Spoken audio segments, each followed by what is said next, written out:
9세기 세계를 지배했던 스페인 사라센 제국에 압둘라만 3세가 있었습니다. 그는 당시 세계에서 가장 큰 왕국을 무려 49년간 통치합니다. 1년간 그의 수입은 3억 3,600만 달러였고 세계 최강의 육군과 해군을 가지고 있었습니다. 그는 3,321명의 아리따운 왕후들을 거느렸고 자녀는 무려 616명이었다고 합니다. 그런 그가 마지막 숨을 거두며 남긴 말이 있습니다. 오랜 세월 영예로운 통치에도 불구하고 진정으로 행복을 누린 날은 단 14일 뿐이었다. 왜 그랬을까요? 그가 수많은 재산과 수많은 모든 것들을 다 가지고 무려 49년간을 통치했지만 정말로 행복한 날은 14일밖에 되지 않았다. 왜 그런 고백을 했을까요? 진정한 행복은 세상이 주는 것이 아니기 때문입니다. 여러분, 참 행복은 누가 주십니까? 우리 하나님이 주십니다. 하나님을 떠난 인생은 세상의 모든 것을 다 가졌다고 해도 행복할 수가 없어요. 반대로 세상의 모든 것을 잃어버려도 하나님과 함께하는 그 인생이 행복한 삶을 살 수가 있습니다. 오늘 본문을 보십시오. 하나님께서 이스라엘을 향해 뭐라고 선언하십니까? 29절 말씀 한번 같이 읽어봅시다. 시작. 이스라엘이여 너는 행복한 사람이로다. 여호와의 구원을 너같이 얻은 백성이 누구냐? 아멘. 여러분, 여기에 이스라엘은 단순히 구약의 이스라엘 백성들만을 이야기하는 것이 아니죠. 하나님께서 택하신 모든 백성들을 가리키고 있습니다. 다시 말해 하나님께서 택한 백성은 누구입니까? 오늘날 저와 여러분들이에요. 우리에게 뭐라고 하시는 거예요? 너는 행복한 사람이야. 너는 행복한 사람이야. 옆에 계신 분들과 이렇게 인사합시다. 우리는 행복한 사람입니다. 그래요. 우리는 행복한 사람이에요. 모세와 이스라엘 백성들이 40여 년간의 광야의 여정을 마무리했습니다. 이들은 요단강 동편 모압 평지에 도달했어요. 이제 이 요단강만 건너가면 꿈에 그리던 젖과 꿀이 흐르는 가나안 땅입니다. 그리고 모세는 이스라엘 백성들을 모아놓고 마지막 당부의 설교를 시작합니다.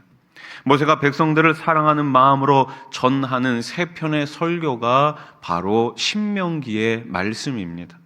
모세는 하나님께서 주신 율법의 말씀을 출애굽 2세대들에게 다시 한번 선포하고 있어요. 광야 40년 동안 하나님의 말씀을 받았던 모든 성인들은 다 죽었습니다. 처음 애굽에서 나온 모든 출애굽 1세대들은 광야에서 다 죽었어요. 그래서 가나안에 들어갈 젊은 세대에게 다시금 하나님의 말씀을 전해야 했던 것입니다. 이 말씀 속에는 하나님의 백성들이 어떻게 살아야 하는가를 자세히 설명해 주고 있어요. 오늘 본문은 그 세 번의 긴 설교를 끝내면서 모세가 성령의 감동으로 전한 말씀입니다. 이스라엘이여 너는 행복한 사람이로다. 이스라엘이여 너는 행복한 사람이로다. 그러면 여러분, 왜 우리가 행복한 사람일까요? 왜 오늘날 저와 여러분들이 하나님의 구원을 받은 저와 여러분들이 왜 행복한 사람들일까요? 첫째로 우리가 행복한 이유는 하나님께서 우리의 인생을 도우시기 때문입니다. 우리 26절 말씀을 한 번 더 같이 읽어봅시다. 시작. 여수르니여 하나님 같은 이가 없도다. 그가 너를 도우시려고 하늘을 타고 궁창에서 위엄을 나타내시는도다. 아멘. 여수르는 어떤 의미입니까? 의로운 자라는 뜻이에요.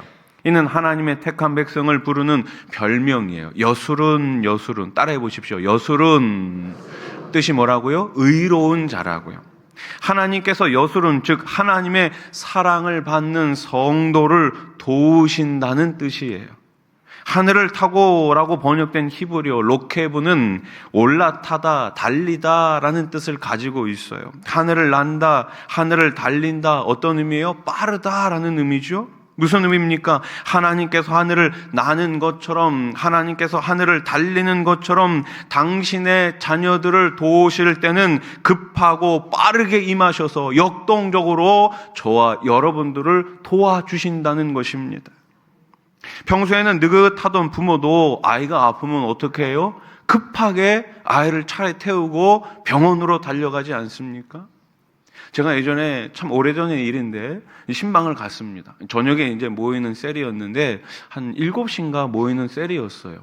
제가 먼저 이제 조금 일찍 도착해 가지고 거기 계신 분들과 인사를 나눴습니다. 근데 좀 있다가 이제 아이 한 이제 5살, 6살쯤 된 아이를 데려온 우리 젊은 집사님이 계셨는데 그만 문을 닫다가 그 아이 손이 여러분 아시잖아요. 그 문 사이에 낀 거예요.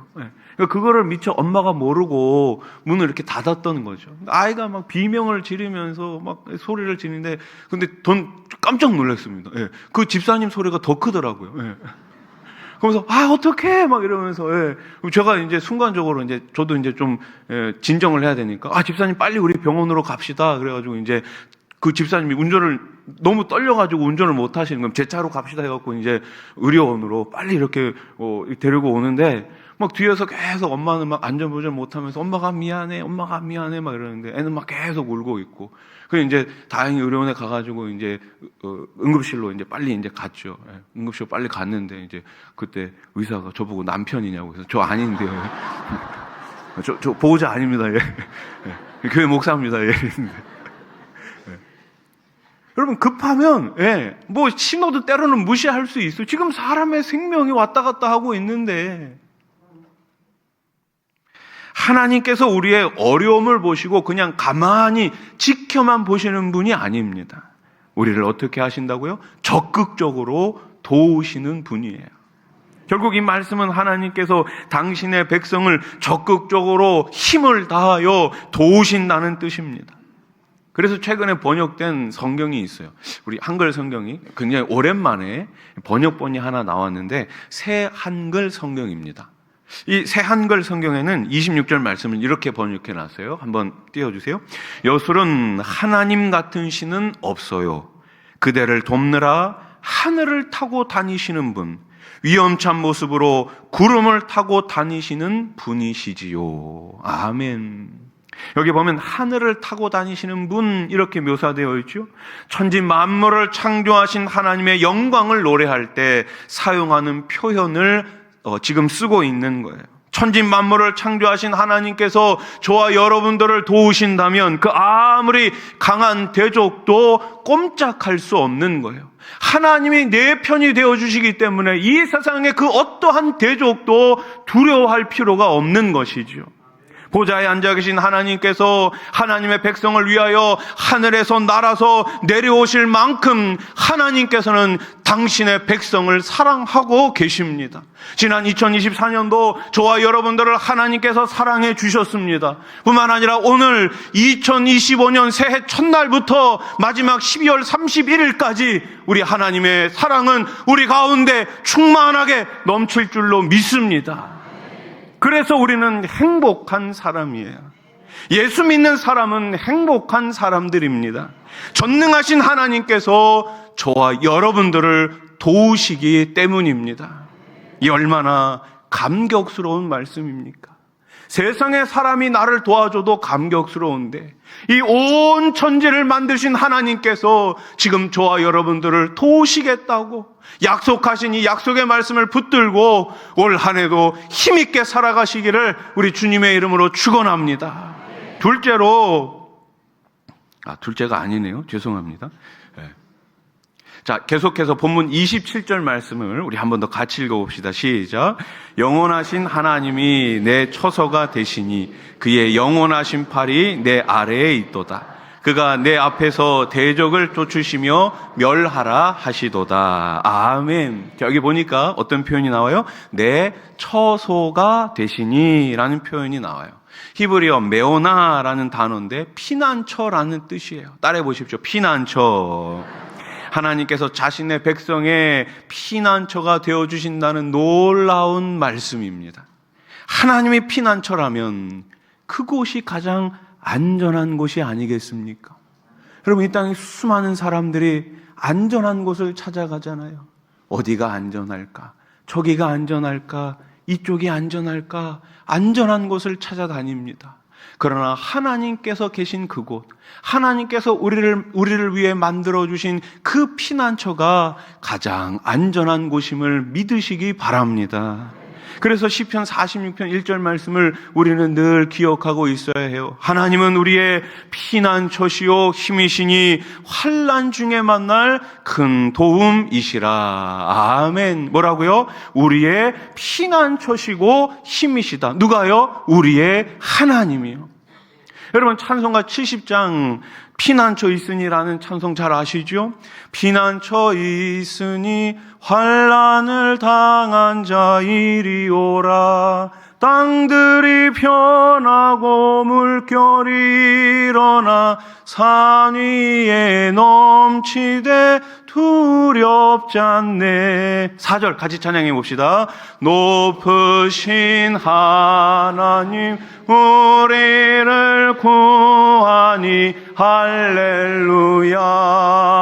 괴로움이 심하고 환난이 극하나 피난처 되시는 주 하나님. 아멘. 피난처 되시는 주 하나님, 피난처 되시는 주 하나님, 그 하나님과 함께 올 한 해를 믿음으로 시작하시기를 주님의 이름으로 축복합니다. 29절 하반절 말씀을 보세요. 그는 너를 돕는 방패시요 내 영광의 칼이시로다. 아멘. 방패라는 말이 뭐예요? 하나님의 보호하심과 도우심을 완벽하게 나타내는 말 아닙니까? 아무리 화살이 날아와도 하나님께서 우리의 뭐가 되어주신다고요? 방패가 되어주신다고요. 어떤 어려움이 와도, 어떤 역경이 와도, 어떤 고난이 와도, 어떤 질병이 와도, 어떤 사고가 와도 우리 하나님 우리의 방패가 되어주심을 믿으시기 바랍니다. 하나님이 우리의 방패시라면 무엇이 우리를 해할 수 있겠습니까? 하나님이 나의 방패시라면 그 어떠한 세상이 나를 공격할 수 있겠습니까? 하나님의 방패로 막지 못할 것이 무엇이 있겠습니까? 오늘 본문에서 하나님께서는 우리 인생을 도와주시겠다고 무려 3번씩이나 반복해서 말씀하고 있어요. 그래서 우리는 행복한 사람입니다. 말씀을 준비하면서 이 찬양이 떠오르더라고요. 나의 등 뒤에서 나를 도우시는 주, 나의 인생길에서 지치고 고나여 매일처럼 주저앉고 싶을 때 나를 밀어주시네. 아멘. 일어나 걸어라. 일어나 걸어라. 내가 새 힘을 주리니. 아멘. 일어나 너 걸어라. 내 너를 도우리. 아멘. 여러분, 일어나 걸어가십시오. 하나님을 피난처로 삼으시고 하나님이 나의 방패가 되심을 믿으면서 하나님이 나의 영광의 칼이 되심을 믿으면서 오늘 2025년 새해 첫날부터 일어나 달려가시기를 우리 주님의 이름으로 축복합니다. 이제 두 번째예요. 둘째로 우리가 행복한 이유가 뭐예요? 따라해 보십시오. 승리를 보장받았기 때문입니다. 그래요. 하나님은 우리의 대적을 물리쳐 주십니다. 신명기 33장 27절 영원하신 하나님이 내 처소가 되시니 그의 영원하신 팔이 내 아래에 있도다. 그가 내 앞에서 대적을 쫓으시며 멸하라 하시도다. 아멘. 하나님께서 하나님의 백성을 해하는 자들을 친히 쫓아주십니다. 하나님께서 대적들을 멸하여 주십니다. 하나님께서 모든 대적으로부터 우리에게 승리를 주십니다. 본문 29절 말씀을 다시 보세요. 내 대적이 내게 복종하리니 내가 그들의 높은 곳을 밟으리로다. 아멘. 대적이 내 앞에서 복종하게 해 주시겠다고 말씀하십니다. 대적들의 높은 곳은 대적들의 근간이 되는 핵심 장소를 뜻하는 것이 아닙니까? 대적들의 근간이 되는 핵심 장소를 어떻게 하시겠다는 거예요? 파괴시키시겠다는 거예요. 즉 고지를 점령시켜 주시겠다라는 말씀입니다. 이 말씀은 마침내 싸움에서 승리를 주시겠다는 약속의 말씀인 것입니다. 하나님께서 하나님의 백성들을 모든 대적으로부터 승리하게 해주신다는 이 약속의 말씀을 붙들고 매일매일 승리의 걸음을 걸어가시기를 축원합니다. 그러나 때로는 우리 인생의 대적들이 우리를 가로막고 있습니다. 십자가로 가까이 가려고 하면 수많은 대적들이 우리의 앞을 가로막고 있을 것입니다. 우리가 나아갈 길에 장애물이 나타납니다. 지금 이 순간 우리의 인생을 가로막고 있는 장애물이 무엇입니까? 하나님께서 우리 인생 여정에서 여러 가지 어렵고 험난한 고비가 있을지라도 그 모든 장애물들을 뛰어넘게 해 주십니다. 그러니 두려워하지 마십시오. 하나님께서 우리에게 완전한 승리를 주십니다. 그리고 담대하게 용기를 가지시고 전진하시기 바랍니다. 그러면 마침내 승리의 기쁨을 얻게 될 것입니다. 사무엘상 17장 45절 말씀을 보세요. 다윗이 블레셋 사람에게 이르되 너는 칼과 창과 단창으로 내게 나아오거니와 나는 만군의 여호와 이름 곧 내가 모욕하는 이스라엘 군대의 하나님의 이름으로 내게 나아가노라. 아멘. 세상은 끊임없이 칼과 창과 단창으로 우리를 넘어뜨리려고 하지만 그때마다 우리는 만군의 여호와의 이름을 가지고 맞서 싸워야 할 줄로 믿습니다. 여러분, 다윗과 같은 믿음과 용기를 가지시고 내 앞에 놓인 문제들을 하나님의 이름으로 당당하게 맞서 싸워 이기시기를 축원합니다. 예수님께서 이 땅에 오셔서 제자들에게 하신 말씀이 뭐예요? 마태복음 10장 30절 31절 같이 읽어봅시다. 시작. 너희에게는 머리털까지 다 세신 바 되었나니 두려워하지 말라. 너희는 많은 참새보다 귀하니라. 아멘. 여러분, 우리 주님께서 우리의 머리털까지 다 세시고 있다고 말씀하십니다. 뭘 세신다고요? 머리털이요. 그럼 머리털 한번 세보세요. 몇 가닥이나 있는지. 불가능하잖아요. 무슨 말씀이에요? 우리 주님은 우리의 불가능함까지도 다 알고 계시다라는 거예요. 우리의 앉고 일어섬을 알고 계십니다. 우리가 어디서부터 와서 어디로부터 가야 할지 모든 것들을 알고 계십니다. 나는 모르지만 주님은 알고 계십니다. 그 주님께서 하시는 말씀이 뭐예요? 너희는 많은 참새보다 귀하니라.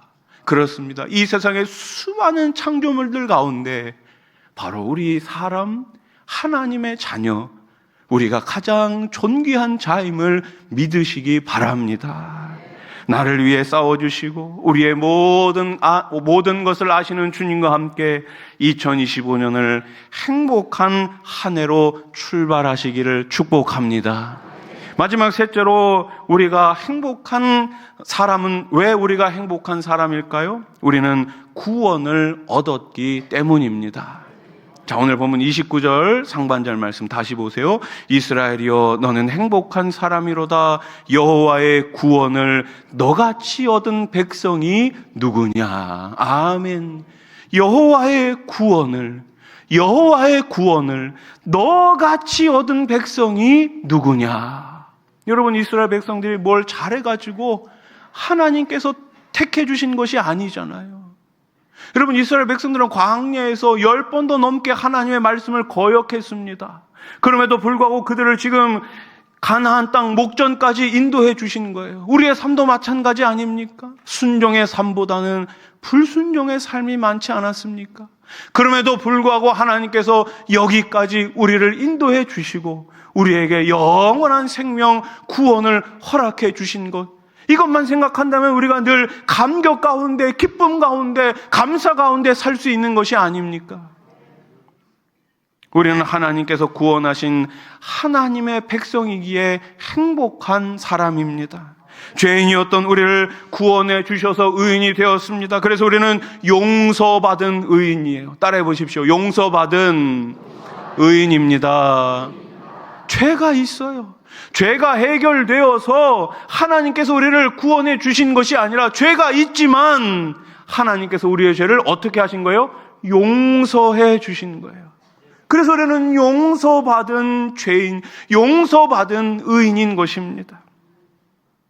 오늘 우리를 향해 성도, 거룩한 자들이라고 부르시는 것도 마찬가지죠. 우리는 성도가 될 만한 자격을 갖추고 있지 않습니다. 여러분, 여기에 하나님 앞에 하나님, 저 정도면 괜찮잖아요. 이 정도 자격이면 괜찮지 않습니까? 라고 당당히 말할 수 있는 사람이 누가 있습니까? 누가 있습니까? 여기 앞에서 목사도 마찬가지고 아마 여러분 각자도 다 마찬가지일 거예요. 부족하고 연약하고 죄 많고 여전히 내 고집대로 살아가고 있지만 그럼에도 불구하고 하나님은 저와 여러분들을 긍휼히 여겨주시고 두 팔 벌려 오늘도 우리를 안아주시고 사랑해주시고 의인이라 칭해주신다는 사실을 믿으시고 매일매일 감사와 기쁨 가운데 살아가실 수 있기를 소망합니다. 세상에서 하나님의 특별한 사랑을 받은 사람이 누구입니까? 바로 저와 여러분들 아닙니까? 그래서 우리는 진정으로 행복한 사람이에요. 우리는 예수 그리스도를 구주로 영접한 뒤 하나님의 자녀가 되었습니다. 주님은 이제 우리가 지고 있는 모든 짐마저도 내려놓으시라고 말씀하십니다. 마태복음 11장 28절 수고하고 무거운 짐진 자들아 다 내게로 오라 내가 너희를 쉬게 하리라. 아멘. 우리 모두를 구원해 주시고 심지어 모든 짐까지도 다 책임져 주시니 이 얼마나 놀라운 일입니까? 얼마나 감사한 일입니까? 여러분, 2024년의 짐은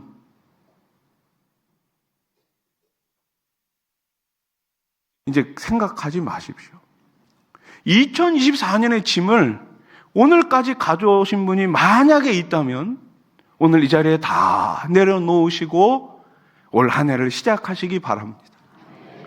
아니 왜 무거운 짐을 왜 작년 것까지 또 끌어당겨가지고 가지고 오시냔 말이에요. 작년 거는 그냥 그 자리에 그냥 내버려 두시고 하나님께서 해결하실 거예요.